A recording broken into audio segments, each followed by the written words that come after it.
ഈ റേഷ്യൽ മിസ്ട്രീറ്റ്മെൻറ്റ് എല്ലായിടത്തും ഉണ്ടല്ലോ, എല്ലാ രാജ്യങ്ങളിലും ഉണ്ട്. അപ്പോൾ അതിൻ്റെ ഒരു മീറ്റർ വെച്ചിട്ട് ഏത് രാജ്യമാണ്, എങ്ങനെയാണ് അതിൻ്റെ ഒരു ഡിസ്ട്രിബ്യൂഷൻ? റേഷ്യലൊരു അതുണ്ടോ എന്ന് ചോദിച്ചാൽ സ്വാഭാവികമായിട്ടും സ്റ്റാറ്റിസ്റ്റിക്സ് ഒക്കെ വെച്ചിട്ട് നമുക്ക് പറയാൻ കഴിയും. പക്ഷേ വ്യക്തിപരമായി പെരുമാറ്റത്തിൽ ഞാനത് പറയുകയാണെങ്കിൽ എനിക്ക് എൻ്റെ അയൽക്കാരോടൊക്കെ ഞാനൊരു ശത്രുത മനസ്സിൽ സൂക്ഷിച്ചുകൊണ്ട് വെക്കേണ്ടി വരും. ഇപ്പം അവനറിയാം, ഈ പറയുന്ന ഒരു ആനിമൽ ലവറാണ്. എൻ്റെ ഒരു പൂച്ച മരിച്ചിട്ട് ലൈല, നമ്മൾ അപ്സെറ്റാണ്. അപ്പുറത്തെ വീട്ടിലെ സാൻഡ്രയും റോജറും ഒരു വളരെ ഈ പറയുന്ന ഗ്രാൻഡ് ഓൾഡായിട്ടുള്ള കപ്പിളാണ്.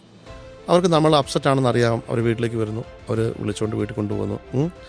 ഒരു ഉച്ചയ്ക്ക് വിളിച്ചുകൊണ്ട് പോയിട്ട് അവർ രാത്രി മുഴുവൻ കരച്ചിലാണ്. കാരണം എനിക്ക് സങ്കടം സഹിക്കാൻ പറ്റുന്നില്ല. അപ്പോൾ അവർ ഈ പറയുന്നത് ഞാൻ ഇവിടുന്ന് മാറുകയാണ്, റോഡ് സൈഡിൽ വീടിന് പറ്റില്ല, പൂച്ചയ്ക്ക് വണ്ടി ഇടിക്കുന്നൊക്കെ പറയുമ്പോൾ അവരെന്തുകൊണ്ട് ഇവിടുന്ന് മാറേണ്ട, ഒപ്പം താമസിക്കണമെന്ന് പറയാനായിട്ട് അവർ രാത്രി മുഴുവൻ എൻ്റെ കൂടെ ഇരിക്കുന്നുണ്ട്. വെള്ളക്കാരെ ഞാൻ റേസിസ്റ്റ് എന്ന് വിളിച്ചാൽ ഞാൻ സാൻഡ്രയെ തള്ളി പറയേണ്ടി വരും.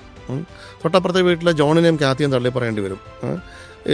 ഇപ്പം തന്നെ ഇപ്പോഴും ഞങ്ങൾ എവിടെയെങ്കിലും പോകുകയാണെന്നുണ്ടെങ്കിൽ ഒന്ന് താമസിച്ച് പോയാൽ ഒന്ന് പട്ടിക്ക് വെള്ളം കൊടുത്തേക്കണം, പൂച്ചയ്ക്ക് വെള്ളം കൊടുത്തേക്കണം എന്ന് പറഞ്ഞാൽ അപ്പുറത്തെ വീട്ടിലെ ബ്രയനോട് പറഞ്ഞാൽ മതി. അപ്പം ഇങ്ങനെ നമ്മളൊരു സൊസൈറ്റി ആയിട്ട് ജീവിക്കുന്നിടത്ത് രണ്ട് തരം ആളുകളുണ്ട്. അപ്പോൾ നമുക്ക് പൊതുവേ നമ്മുടെ ഒരു സങ്കല്പം വെച്ചാൽ ഈ അപ്പാർത്തൈഡും ഒക്കെ നമ്മുടെ ഒരു ഹാങ് ഓവർ കിടക്കുന്നത് കൊണ്ട് വെള്ളക്കാർക്ക് റേസിസം ഉണ്ടാകും എന്ന് നമ്മൾ കരുതി വെച്ചിട്ടുണ്ട്. ഇതങ്ങനെയല്ല. റേസിസം ഉള്ള വെള്ളക്കാരുണ്ട്. വെള്ളക്കാരിലെ റേസിസത്തെ പ്രകോപിപ്പിക്കുന്ന ഈ പറയുന്ന ബ്രൗൺ തൊലിയുള്ളവരുമുണ്ട്. ഇതിനകത്ത് ഇത് വ്യക്തികളുടെ മാത്രം പ്രശ്നമായിട്ടാണ്. അതിന് ഏതെങ്കിലും ഒരു റേസ് മറ്റൊരു റേസിൻ്റെ മേളിൽ റേസിസം പ്രയോഗിക്കുമെന്ന് എനിക്ക് തോന്നുന്നില്ല. വ്യക്തികൾക്കുണ്ടാവാം.